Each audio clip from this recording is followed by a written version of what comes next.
कुछ लोग देश की गरीबी का कुछ और ही कारण बताते हैं, जैसे देश सदियों तक गुलाम था इसलिए आज गरीब है, नेता भ्रष्ट थे इसलिए देश गरीब है। इसी तरह के और भी अजीबोगरीब कारण बताकर गरीबी के मूल कारण को छुपाने की कोशिश की जाती है। ये सच है कि हजारों वर्षों तक ये देश गुलाम रहा, लेकिन जो लोग गरीबी का कारण गुलामी को मानते हैं वो गलतफहमी के शिकार हैं, क्योंकि दुनिया के ज्यादातर देश गुलाम रहे हैं और भारत के साथ ही उन्हें भी औपनिवेशिक गुलामी से आजादी मिली, लेकिन तरक्की की दौड़ में आज वे देश हमसे कहीं आगे हैं। नेता भ्रष्ट थे तो जनता क्या कर रही थी? उन्हें चुनने का अधिकार तो जनता के हाथ में था। लोग सही हो तो तंत्र भी सही होगा और लोग भ्रष्ट हो तो तंत्र भी भ्रष्ट हो जाएगा, क्योंकि व्यवस्था चलाने वाले लोग समाज से ही निकलकर व्यवस्था में पहुंचते हैं। इस तरह देश की गरीबी के ये दोनों ही कारण गलत साबित होते हैं। तो सही कारण क्या है? इतनी भयंकर गरीबी के लिए दोषी कौन है? इस सवाल के पीछे का असली सच और वजह धर्म पर आधारित हमारी सामाजिक व्यवस्था में छुपा हुआ है, जिसकी पड़ताल जरूरी है। धर्म और त्योहारों के नाम पर आप एक साल का डाटा उठाकर देख लीजिए, आपको पता चल जाएगा कि किस तेजी से संसाधनों का फेरबदल होता है। लेकिन संसाधनों का ये फेरबदल धार्मिकता के नाम पर नीचे से ऊपर की ओर होता है। इसलिए समाज का 90% वर्ग सदा गरीब बना रहता है और 10% वर्ग संसाधनों का मालिक बना रहता है। यही वजह है देश में गरीबों के साथ साथ अरबपतियों की संख्या भी बढ़ती चली जा रही है। धर्म के नाम पर हर साल देश के कीमती संसाधन खरबों रुपया, मैन पावर कैसे बर्बाद किया जाता है, इसका उदाहरण मैं आपको देता हूँ।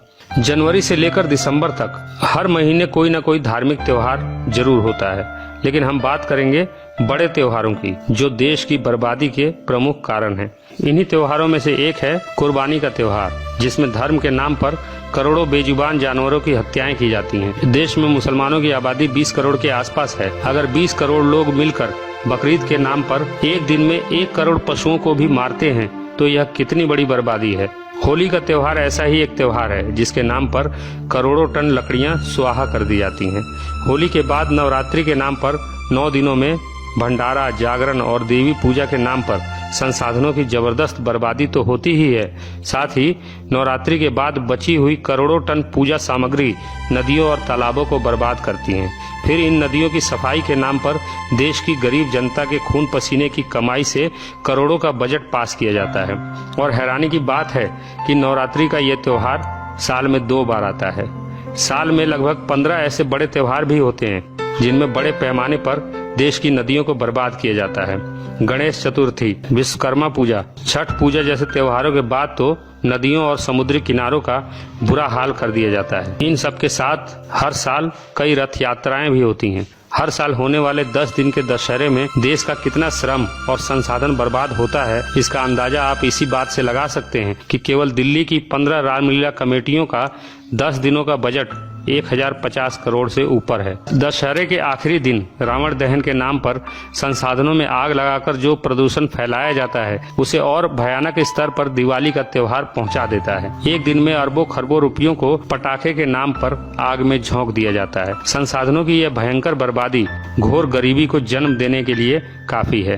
काल्पनिक ईश्वर और उसकी नकली किताबों की झूठी कहानियों के नाम पर एक साल में लाखों करोड़ रुपयों को बर्बाद कर दिया जाता है। इस बर्बादी में संसाधनों का जो जबरदस्त फेरबदल होता है, उसके परिणाम स्वरूप समाज का शोषक वर्ग और ताकतवर होता जाता है और समाज का एक बड़ा वर्ग वंचित बना रहता है। इसलिए शोषक वर्ग ऐसी शोषणवादी धार्मिक व्यवस्था को स्थायी बनाए रखने के लिए बड़ा जतन करता है। लोगों में धार्मिकता बनी रहे, इसके लिए धर्म की कट्टरता पर जोर देता है। इसका परिणाम यह होता है कि धर्म के नशे में धुत लोगों की भीड़ हमेशा भीड़ बनी रहती है और भेड़ों की भीड़ से कभी समाज नहीं बनता, बल्कि समाज बनता है संवेदना, ज्ञान, सही और गलत की सामूहिक समझ और बेहतर भविष्य के निर्माण की ओर वैज्ञानिक दृष्टिकोण रखने से। इनमें से कोई भी तत्व आपको भेड़ों की इस भीड़ में दिखाई नहीं देगा। यही वजह है कि घोर गरीबी और अराजकता भरे माहौल में इंसानों की ये भीड़ भेड़ की तरह जीने की आदी हो चुकी है। भेड़ों की इस भीड़ को फर्क नहीं पड़ता कि कोई भूख से मरे या कोई कुपोषण से। देश पर विदेशी कर्जा बढ़ रहा है, आज के समय हमारे देश पर 32 लाख करोड़ का विदेशी कर्ज लदा हुआ है, जो हर साल 3 से 4 लाख करोड़ की दर से बढ़ता चला जा रहा है। इस भारी कर्ज का एक महीने का ब्याज ही 22,000 करोड़ रुपए होता है। देश पर हर साल चढ़ने वाले इस भारी कर्ज का कारण है ईमानदारी से टैक्स नहीं भरने की लोगों की प्रवृत्ति और राजनेताओं, उद्योगपतियों और धर्मगुरुओं का भ्रष्टाचार। देश को टैक्स देने में बेईमानी करने वाली जनता धर्म के प्रति कितनी ईमानदार है, इस बात का अंदाजा आपको एक साल में देश के छोटे बड़े मंदिरों, मजारों और दूसरे धर्म स्थलों पर चढ़ाए गए बेशुमार दौलत से हो जाएगा। एक अनुमान के मुताबिक देश के छोटे बड़े 50 लाख मंदिर, धार्मिक स्थल, धार्मिक ट्रस्ट और 80,000 मजारों पर एक साल में जितना चढ़ावा चढ़ता है वो देश पर लदे कुल कर्जे का दोगुना होता है। मतलब अगर एक साल के लिए ये धार्मिक बर्बादी रुक जाए तो देश का पूरा कर्जा तो साफ होगा ही, साथ ही करोड़ों बेघर, गरीब, बेसहारा लोगों की तकदीर भी सदा के लिए बदल सकती है। लेकिन जनता को धार्मिक लॉलीपॉप चुसाने वाला शोषक वर्ग कभी ऐसा होने नहीं देगा। एक उदाहरण और देखिए, सरकार ने गरीब बच्चों की शिक्षा के लिए एक कोष बनाया था, जिसका उद्देश्य था समाज के सक्षम लोग गरीब और बेसहारा लोगों के उत्थान के लिए इस कोष में दान करें। लेकिन आपको हैरानी होगी कि 5 साल में लोगों ने इस कोष में केवल 1680 रुपए दिए, जबकि इस कोष के प्रचार प्रसार में ही सरकार के 1 करोड़ 22 लाख रुपए खर्च हुए थे। ये है हमारे धार्मिक समाज की गरीबों के प्रति संवेदना। दूसरी ओर अहमदाबाद के उमिया माता के मंदिर में केवल 7 घंटे में 21 लोगों ने 5 करोड़ रुपए चढ़ावे में दान कर दिए। ये है हमारा भारतीय धार्मिक समाज, जहां संवेदनशीलता केवल झूठे खुदाओं और नकली भगवानों के प्रति ही है। इंसानियत, प्रकृति और समाज के प्रति जनता की इस उदासीनता और बेरुखी की वजह क्या है? यहाँ गौर करने वाली बात यह है कि एक साल में लाखों करोड़ों रुपए के इस खेल से फायदा किसका होता है?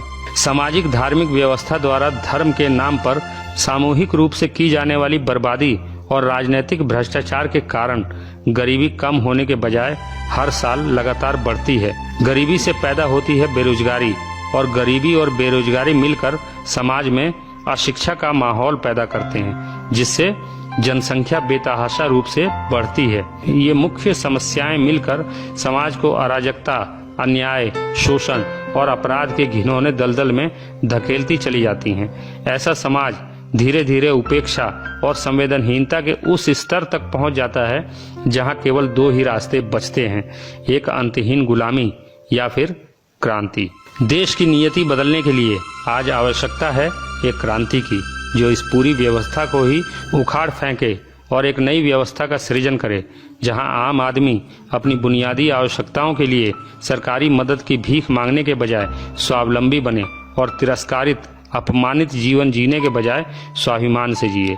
एक ऐसी व्यवस्था जिसमें कोई भूखा ना सोए, कोई बेघर ना रहे, कोई नंगा ना रहे, पृथ्वी के संसाधनों पर सभी का बराबर हक हो, कोई नीच ना रहे, कोई ऊंचा ना बने, कोई दानी ना रहे, कोई भिखारी ना बने, कोई सती ना हो, कोई वेश्या ना बने, दहेज के लिए कोई स्त्री जलाई ना जाए, कोई स्त्री होने के कारण सताई ना जाए, गर्भ में ही वो गिराई ना जाए, जहाँ गोत्र ना हो, जाति का बंधन ना हो, धर्म की कोई दीवार ना हो, जहाँ भगवान के आलिशान घर ना हो, आम आदमी बेघर ना हो, बेबस ना हो, जहाँ किसी परमेश्वर का सवाल ना हो, जहाँ ईश्वर के दलाल ना हो।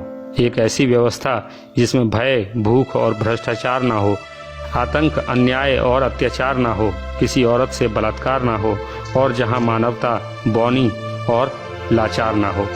आपको हमारा यह वीडियो कैसा लगा कमेंट बॉक्स में जरूर बताएं, और हमारे इस चैनल को सब्सक्राइब जरूर करें। सदियों से फैलाए गए अंधविश्वास और कुरीतियों के विरुद्ध वैज्ञानिक चिंतन के साथ खड़ा यह चैनल दुनिया को समझने का आपका नजरिया बदल देगा। धन्यवाद।